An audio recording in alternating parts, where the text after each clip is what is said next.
Assalamualaikum warahmatullahi wabarakatuh. Perkenalkan, nama saya Via Aristia dengan nomor NIM 75 dari Prodi Pendidikan Agama Islam Universitas Muhammadiyah Sidoarjo.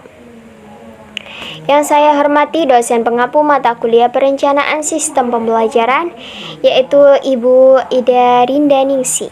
Di sini saya akan mempresentasikan hasil pemahaman saya terkait mata kuliah perencanaan sistem pembelajaran. Langsung saja ke materinya. Di sini saya menggunakan model kelas 12 yaitu fase F, sama seperti kelas 11 ya. Di sini saya menggunakan mata pelajaran akidah, yaitu tentang iman kepada qada dan qadarnya Allah. Tujuan pembelajaran di sini saya menggunakan teknik pembelajaran discovery learning untuk pertemuan pertama dan kedua. Kemudian pada pertemuan ketiga saya menggunakan teknik pembelajaran resitasi. Teknik pembelajaran resitasi ini siswa boleh membuat karyanya sendiri. Nah, di langkah-langkah pembelajaran ini harus ada 6 perangkat dari P5. Apa saja perangkat P5 itu? Yang pertama ada beriman kepada Tuhan yang Maha Esa dan berakhlak mulia. Kemudian ada bergotong royong, lalu kreatif, kemudian ada mandiri dan bernalar kritis, dan yang terakhir ada berkebinekaan global. Nah, di langkah-langkah pembelajaran pertama ini yang bisa menggambarkan P5 ini, contohnya yaitu melakukan pembuktian dengan pembukaan dengan salam pembuka, memanjatkan puji syukur. Ini termasuk P5 yang bertakwa kepada Tuhan yang Maha Esa dan berakhlak mulia atau beriman. Kemudian guru memberikan kesempatan kepada siswa untuk membentuk pertanyaan. Ini termasuk P5, yaitu yang bernalar kritis. Selanjutnya, peserta didik mengidentifikasi permasalahan yang relevan atau sesuai dengan materi. Ini termasuk P5 yang bernalar kritis dengan masing-masing anggota kelompoknya. Ini termasuk ke P5, yaitu yang bergotong royong. Peserta didik mencari dan mengumpulkan data tentang materi. Ini termasuk P5 yang bernalar kritis juga. Lalu siswa berdiskusi tentang penemuan hasil pencarian dengan anggota kelompoknya, termasuk P5 yaitu yang bergotong royong. Kemudian siswa membuat peta konsep yang berisi penjelasan dari timeline. Ini termasuk P5 yaitu yang kreatif, yang mana dalam hal ini siswa menghasilkan karyanya sendiri. Kemudian peserta didik bertukar informasi mengenai hasil diskusi dengan kelompok satu dengan yang lain. Untuk pertemuan kedua ini sama seperti pertemuan yang pertama, yakni menggunakan metode discovery learning. Saya harap sudah Anda pahami ya. Kemudian saya akan menjelaskan langkah kerja atau sintak model discovery learning dalam pembelajaran penyingkapan atau penemuan. Yang pertama ini memberikan rangsangan atau stimulasi dengan memancing siswa seperti memperlihatkan sebuah media yang sesuai dengan isi materi. Contohnya bisa berupa video atau PPT atau gambar. Dalam pertemuan pertama, sintak discovery learning ini masuk pada poin 3 sampai 5, yaitu guru melakukan apresiasi, menyampaikan materi pembelajaran dan kegiatan yang akan dilakukan. Kemudian siswa dibagi untuk membentuk kelompok. Lalu siswa mendapatkan stimulus dengan menayangkan video yang relevan dengan materi.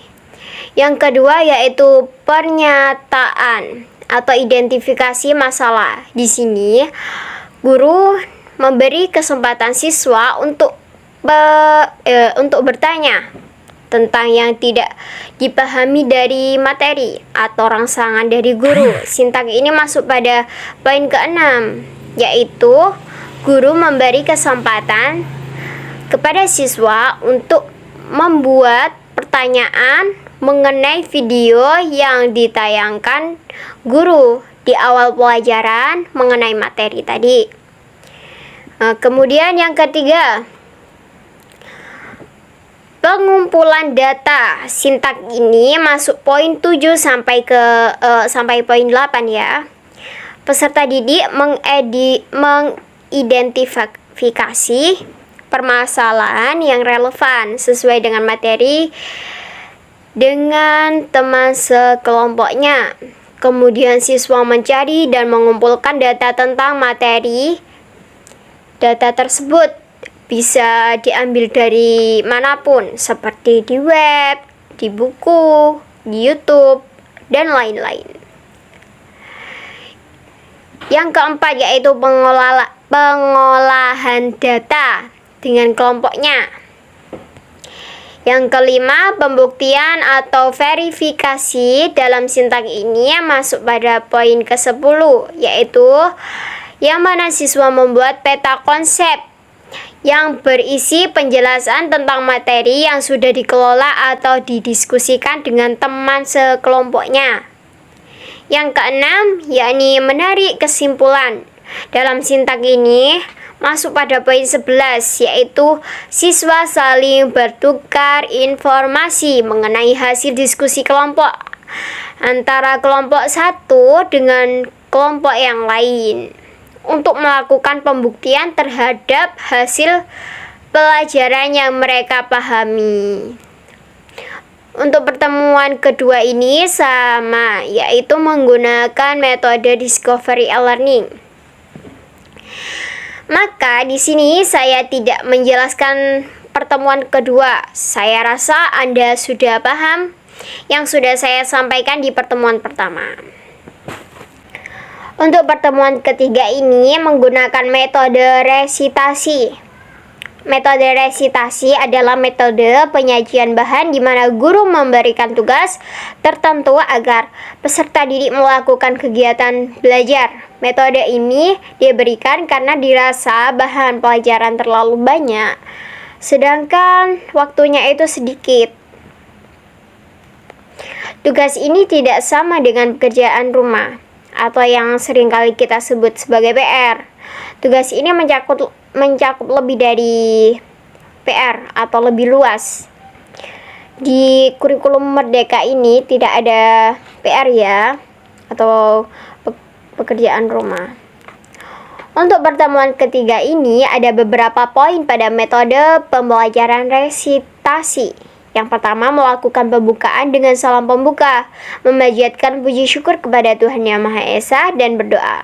Yang kedua, memeriksa kehadiran peserta didik sebagai sikap, disiplin, serta menyiapkan fisik dan psikis peserta didik dalam mengawali kegiatan pembelajaran. Yang ketiga, guru melakukan apersepsi menyampaikan cakupan materi, tujuan pembelajaran, dan kegiatan yang akan dilakukan, serta lingkup dan teknik penilaian.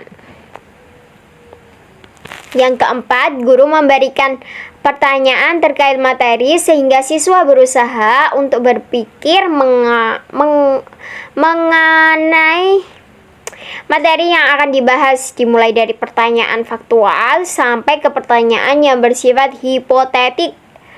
Untuk mengembangkan kreativitas, rasa ingin tahu, kemampuan merumuskan pertanyaan untuk membentuk pikiran yang kritis. Untuk poin yang 5, peserta didik membuat resume tertulis dengan kata-kata keterangan pribadi mengenai hakikat, mengenai materi dari kodok dan kodar, yaitu hakikat, hikmah, dan contoh perilaku beriman kepada kodok dan kodar. Yang keenam, peserta didik mempresentasikan hasil resume. Yang ketujuh, guru dan murid melakukan refleksi tentang hal yang telah mereka pelajari. Yang ke-8, menutup pembelajaran dengan mengucapkan hamdalah dan doa kafaratul majelis. Asesmen sebelum pembelajaran atau diagnosis berupa pertanyaan kepada siswa sesuai perilaku profil Pancasila atau bentuk pra penilaian di mana guru dapat mengevaluasi kekuatan, kelemahan, pengetahuan, dan keterampilan siswa tersebut. Sebelum memulai pembelajaran, jadi perlu guru untuk mengetahui siswa yang akan dia ajar. Kemudian asesmen sebelum proses pembelajaran suatu formatif berupa penugasan, penemuan informasi, dan hasil diskusi. Jadi penilaian formatif adalah kegiatan yang dilakukan dengan tujuan untuk memantau dan memperbaiki proses pembelajaran serta mengevaluasi pencapaian tujuan pembelajaran sesuai dengan tujuannya. Penilaian formatif ini dapat dilakukan di awal dan di sepanjang proses pembelajaran. Bisa berupa ulangan harian ya. Asesmen pada akhir proses pembelajaran atau sumatif berupa produk yang sesuai dengan P5. Karena saya menggunakan produk untuk mahasiswa kelas 12, produknya itu berupa membuat video atau animasi guna untuk melatih skill atau keterampilan pada siswa. Penilaian sumatif yakni sebuah penilaian yang bertujuan untuk menilai pencapaian tujuan pembelajaran dan pencapaian pembelajaran sebagai dasar menentukan kenaikan kelas atau kelulusan dari suatu pendidikan. Biasanya berupa tugas akhir semester ya, atau UAS atau ujian akhir semester. Nah, demikian tadi yang dapat saya sampaikan. Mohon maaf apabila ada salah kata atau penjelasan saya yang kurang difahami. Wassalamualaikum warahmatullahi wabarakatuh.